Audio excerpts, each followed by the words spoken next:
Starting up with Virtue Zone on Dubai Eye 103.8. This is Starting Up with Virtue Zone.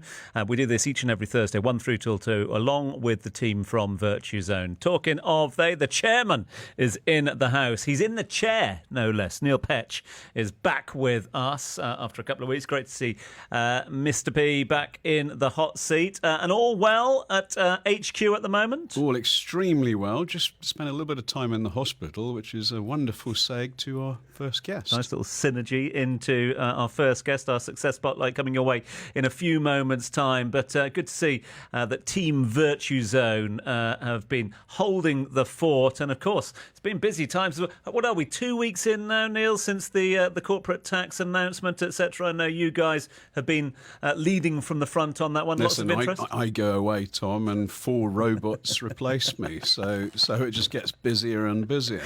We had the Tax GPT robot, of course, or AI bot down at Virtues. We haven't got a chairman GBT yet, have we?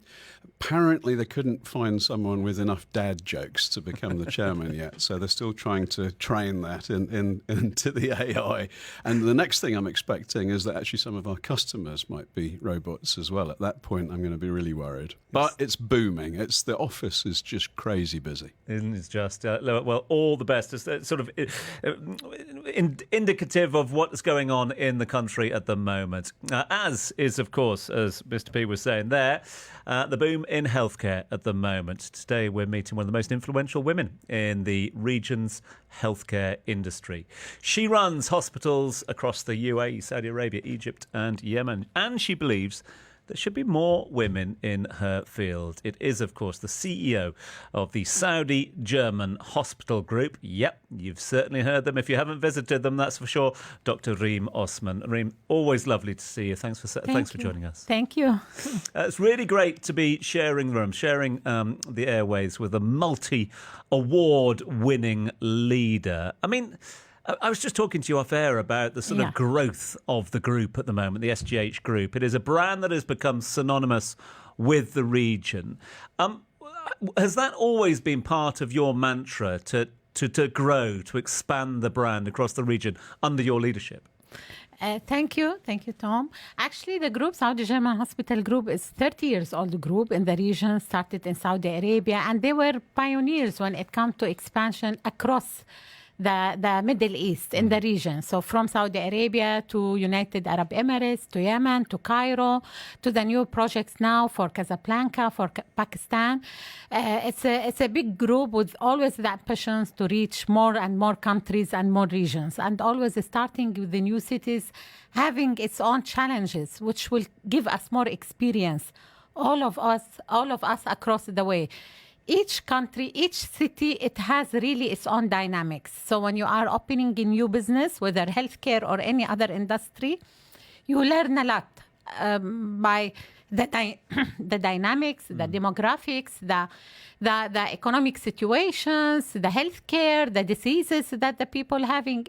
Also, yes, there is unified, but there is always changes year to year and city to city. And this is a lot giving us a lot of experience. And that's why also a lot of passion to expand more, to go to more countries, to help more people. In healthcare, it's always continuous process of teaching and giving services. Dr. Reem, can I step in? So, companies have lots of different challenges. In Europe at the moment, a lot of companies are facing pressure. Here, generally speaking, it's perhaps growth pains. So you're expanding your empire, let's call it that. Give us your top 3. One of the things when you're expanding is that your customers, their loyalty, they're standing as ambassadors, and everyone has a good and a bad doctor story, right? So how does Saudi German go about building its customer loyalty so that they're out there saying, hey, you guys need to be using them before all the other ones? It's a 24/7 job. Always people ask me when you disconnect, when you will take a break. Us all in the healthcare management, it's a 24/7 job. Really, because you have customer 24/7 and customer in pain 24/7, and you have emergencies that you might receive any time of the day or night. So simply, if you want to be successful in the job and you want to maintain the customer loyalty, is about the caring about the customers. Doctors, as I said, staff in general, they come and go. So also quality audit and the check and training and education for the staff in the medical or the non-medical, it should be continuous. And I told them always, experience for in the competitive markets like UAE, like all the Gulf, it's booming the business. People from inside the country and external also investors, they want open to keep you up and running day and night, because there is competition there. And your customers, I always tell them, it's a hospitality with diseases. So they want to expect 5-star service when it comes to medical and non-medical part. They don't accept other than that in both parties. Okay. So you have quality audit for all. Continuous education. You have to be always vocal about our vision, our mission, what the message we want to deliver to our patients. If our staff will not believe in it, mainly they can deliver the message to the patients. Every staff in the hospital is ambassador of the brand, not only me, not the chairman, not the doctor. I tell them even the staff nurse, the assistant nurse, she will come, she have to make sure her patients is really satisfied and well taken care of medically and non-medically. So, Dr. Reem, Tom and I, Brits, we're used to having to go to the GP, wait 63 days for an appointment, and then finally he gets us to see a specialist. In Dubai, we're a little bit spoilt. We can go straight to a specialist. But one of the competitive pressures that perhaps your industry is facing is that increasingly you can use an aggregator. You can go and find the best gastroenterologists in the world and speak to them on a Zoom call. Yeah. So how are you dealing with technology and thus people being able to have a lower cost base against you and perhaps say that they're offering even more expert and speedier advice? Technology can't compete with healthcare. I always said that. During COVID, it was mandated because the situation, people, they can't come, they want, physical contacts like that. But with the country, when you are in the Gulf area, I'll have example, it's an open country, everyone want to come. You can bring this best gastroenterologist worldwide. He want to come and live and work here. You come to the patient. We tried that many times before. Telehealth, like that. We tried that many modules. The patient always want the traditional. If I will not say always, I will say most of the time. They want the traditional way of dealing. Because why? Because it's not only about, it's your health care. You are really, it's the most, you are really worried about it. So always in healthcare, there is this humanitarian touch. You want to feel it. You want to feel your doctor. He's not only your doctor, he's your psychologist. He's after a while, some of my patients with their doctor, they will know their even personal matters. They are traveling tomorrow or after tomorrow. I can't do the surgery now. I have this graduation of my son. I'm having a fight in the house, so it's affecting my blood pressure, Okay, many of the chronic medication diseases because of also many other issues. So it cannot, but it can complete. It cannot compete it. It can complete it. So we have, for example, you will have that. Even you do it locally. You don't need to meet your doctor sometimes for refilling your medication. Okay, for elderly patients, why to come and bother to come to the hospital to refill your hypertension or chronic medication? You don't need to come to the hospital to check your lab tests and results for and radiology. You can check it. Yes, case by case, and it's completing it. And also maybe visiting professors sometimes for second opinion like that with the main doctor in the hospital and the visiting professor online, so we can give more trust to the patient. So it's completing, not competing. Reem, you're a leader. You're an inspiration, a mentor as well to so many female leaders or aspiring leaders out there. You're a leader in what is commonly known, and I always hate using this phrase of male-dominated fields and male-dominated industries, but you are, and you're a leading voice in that field. And we know that there are a number of brilliant females working in the healthcare industry. Are there enough in leadership roles? And if not, why not? Still can be more.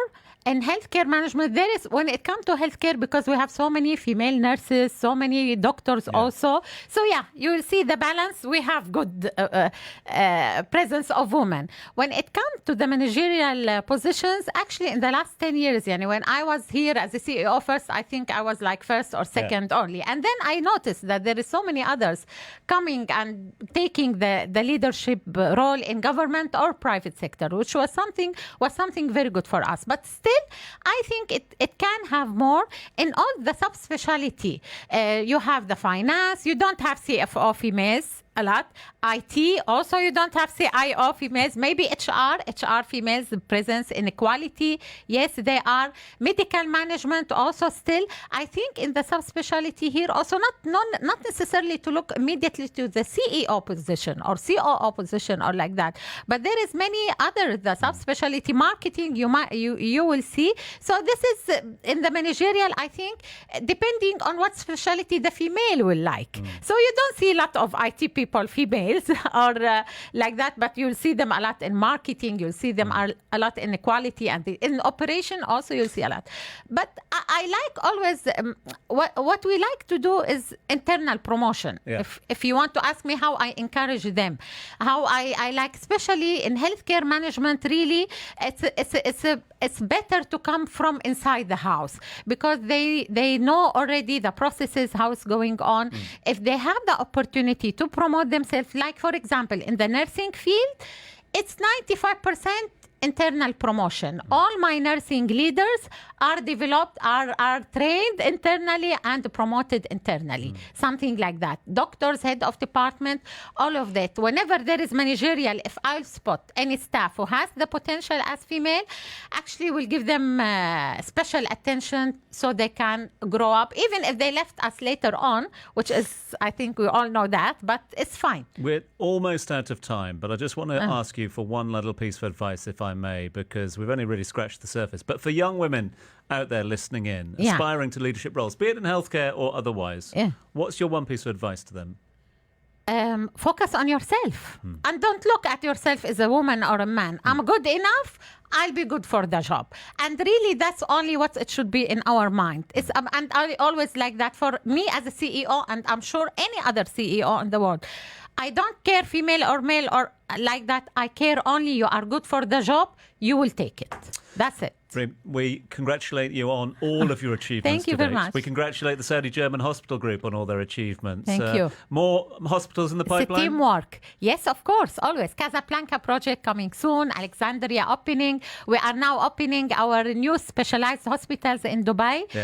Women and Children Hospital, Orthopedic and Rehab Hospital. They are all with SGH Dubai General Hospital, and we are opening Batterjee Medical City. All of them will be under Batterjee Medical City, the first private healthcare city in Dubai. I hope they have a piano in the lobby of the Casablanca. They will indeed, yeah. When you walk through that door, right? Dr. Reem Osman, the CEO of the Saudi German Hospital Group. We can't thank you enough. Thanks so much indeed. Thank you very much. Always nice. Huge thanks to TC Reem this afternoon.